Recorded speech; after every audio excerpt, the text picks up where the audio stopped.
Well, tonight we have new information on the military buildup on D.C. streets. New numbers obtained by WUSA 9 show the number of National Guard troops in the district has jumped by almost 600 in just the last few days. Chief Investigative Reporter Eric Flagg joining us now. Flagg, I know you got your hands on some new data. It really shows that we're going to be doubled in numbers here shortly. Yeah, and just this week, a huge surge in the number of federal troops, all part of the security buildup for the Freedom 250 celebration.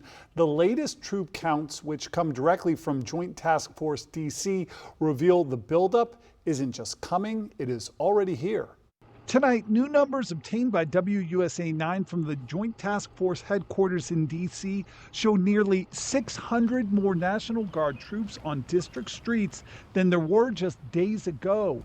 These images, shot Thursday right here in D.C., show what that growing federal surge looks like on the ground. National Guard troops patrolling the streets of Noma, more downtown near the monuments. And just this week at Joint Base Andrews, soldiers and airmen from 6 states and territories were formally deputized by the acting U.S. Marshal and sent into the district.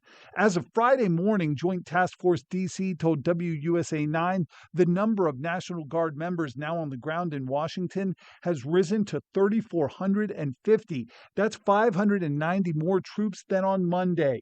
554 of those guardsmen are from the D.C. National Guard, 471 from Georgia, South Carolina, and Mississippi, also with more than 400 troops each on D.C. streets. The goal remains 5,000 troops total.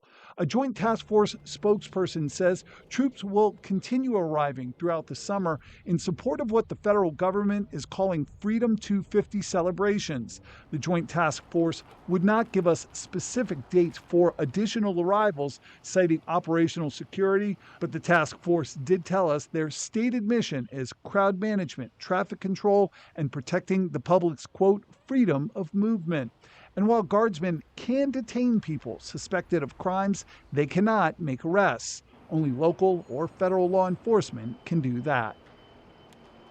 Now tonight we're digging deeper into what these federal troops answer to, who they answer to if something goes wrong, and why some advocates say people in D.C. lack some critical protections during potential use of force incidents. All that coming up tonight at 6. Flagg, I just want to ask you before we let you go, can you give us a little more sense on, the training that the troops are undergoing to protect? Georgia has one of the biggest groups of National Guard troops here in D.C. and I asked their head, what sort of special training do they have? Any special training, especially when it comes to law enforcement? They kind of stress that they're not here for law enforcement per se. They're here really more for crowd control, for traffic control. Obviously, visibility is a big issue with these National Guard troops. They have their basic training, which comes with their guard training, but really nothing that is special to the law enforcement aspect of what they're doing here in D.C. Now, of course, we do remember there are a number of federal law enforcement agents that are also now dispatched to D.C. as part of this joint task force. Well, there will be plenty to do with that influx of tourists coming in ahead of 250. Absolutely. Right? It's not hard to find them when you look these days in D.C. All right. Eric Flagg, thank you.